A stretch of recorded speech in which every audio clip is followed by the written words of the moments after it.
Truth is scarier than fiction. सोचिए, आप jail में हो अकेले, बंद रूम में, और अचानक आपको कोई छूने लगे तो कोई दिखे ना।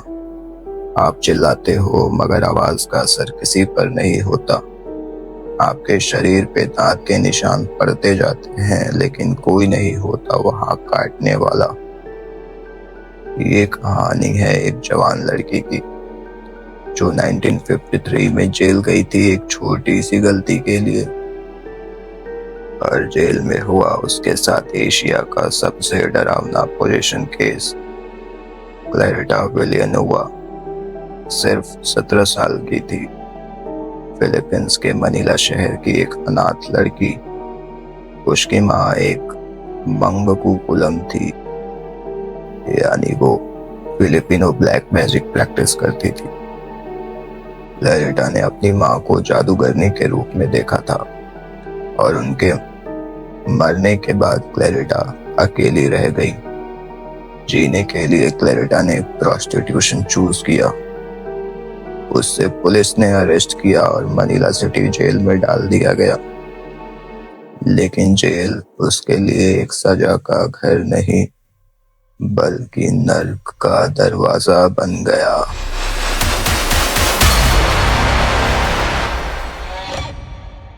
जेल के उस अंधेरे कमरे में जहां क्लैरिटा को बंद किया गया था, हवा में कुछ अजीब था।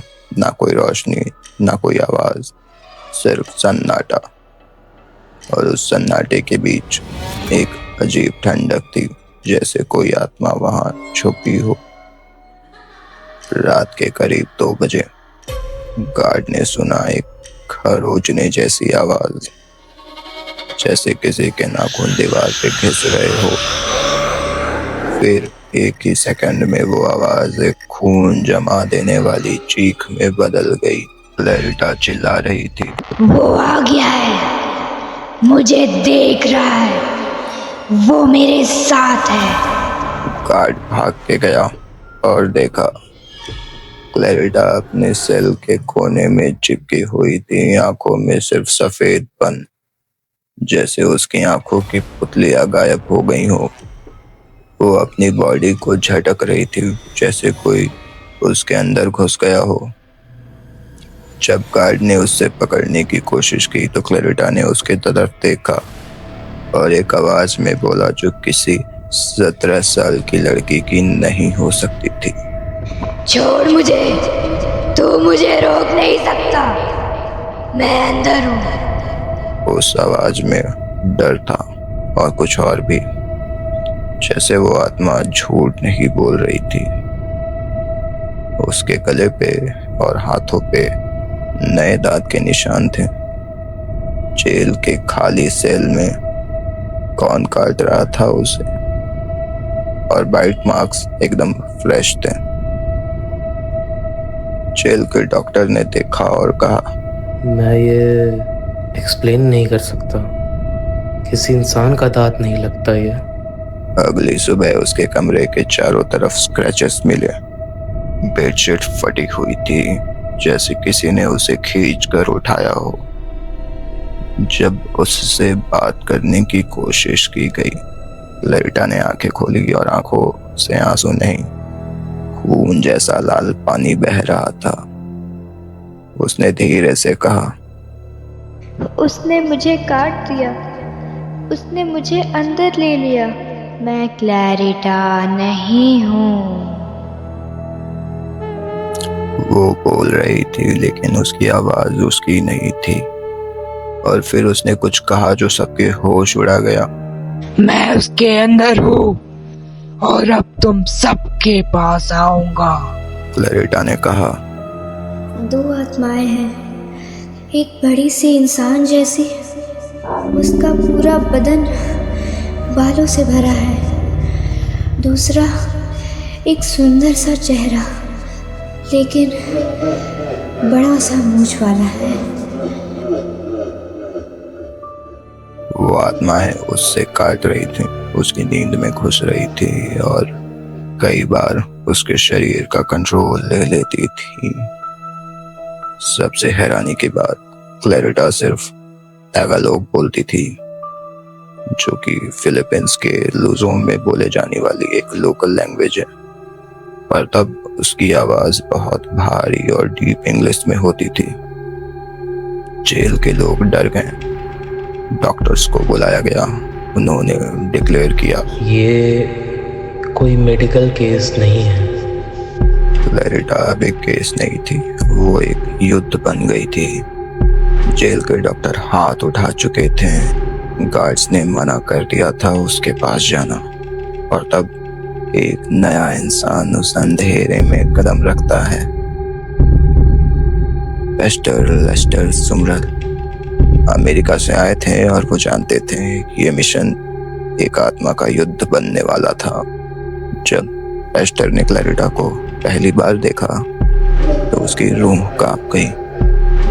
उस लड़की की आंखें सफेद पड़ चुकी थी, उसके होंठ एक अजीब सी नीली छाप से भर गए थे। उसकी कमर झुकी हुई थी और उसकी गर्दन कभी लेफ्ट कभी राइट कभी 180 डिग्री तक घूम जाती थी, जैसे उसकी हड्डियां रस्सी बन चुकी हो। क्लैरिटा ने पेस्टर को देखा और बिना उसके नाम जाने कह दिया, लेस्टर, तुम भी नहीं बचा पाओगे।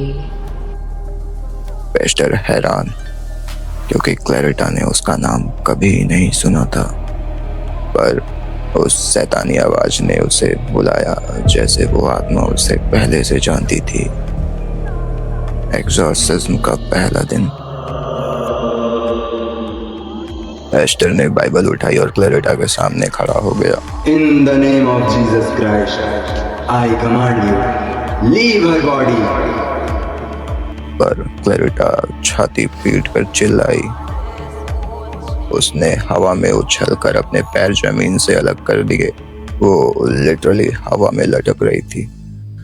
एक मोमेंट के लिए तो गार्ड्स ने आंखें बंद कर ली। उसकी आंखों से लाल पानी बह रहा था और चीखों पे नए बाइट मार्क्स, जैसे उसके अंदर कुछ और भी लड़ रहा है। क्लैरिटा की आवाज बदलती गई, पहले मर्द जैसे भारी टोन में, फिर एक बुढ़ी औरत जैसे, और एक मोमेंट में एक छोटी 5 साल की लड़की की आवाज में, हेल्प मी प्लीज, मुझे बचाओ। पेस्टर ने समझा कि ये आत्मा कंफ्यूजन फैला रही है। क्लैरिटा के अंदर मल्टीपल एंटिटीज हैं। तीसरा दिन सबसे खतरनाक था। जब प्रेयर्स हो रही थी, क्लैरिटा ने खुद को दीवार से मारना शुरू किया।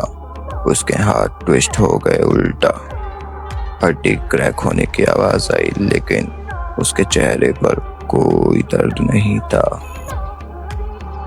तब पेस्टर ने उसके सिर पे हाथ रखा और जोर जोर से चीखा, In the mighty name of Jesus, this body is not yours. और उस वक्त जेल के कमरे में तेज हवा का झोंका आया। बिना किसी खिड़की के खुले होने के बावजूद लाइट्स की रोशनी ब्लिंक करने लगी और क्लैरिटा ने मुंह से एक बहुत तेज और अजीब आवाज निकाली, जैसे कोई पुरानी चुड़ैल मर रही हो। फिर एक आवाज आई, एक ही लाइन, मैं नहीं जाऊंगी, वो मेरी है, उसकी माँ ने मुझे दिया था। एक सेकंड में सब शांत हो गया। क्लैरिटा जमीन पे गिर गई बेहोश। वो केस जो डॉक्टर सॉल्व नहीं कर पाए, गार्ड्स झेल नहीं पाए, उसे एक पेस्टर ने रूह से रूह तक समझा। और अब क्लैरिटा ने होश में आंखें खोली। वो सिर्फ इतना बोली, मैं अब अकेले हूँ।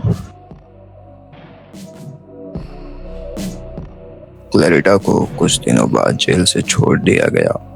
वो एक चर्च एफिलिएटेड रिहाब में गई और फिर पब्लिक लाइफ से गायब हो गई। किसी को नहीं पता आज वो कहाँ है। लेकिन पेस्टर सुमरेल ने पूरा केस डॉक्यूमेंट किया उनके बुक सेमन्स, और मीडिया कवरेज में क्लैरिटा का नाम लिखा गया।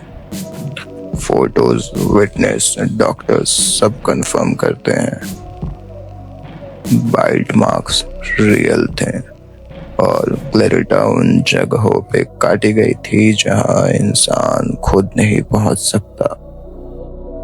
क्लैरिटा का केस मेडिकल साइंस के लिए आज भी एक मिस्ट्री है।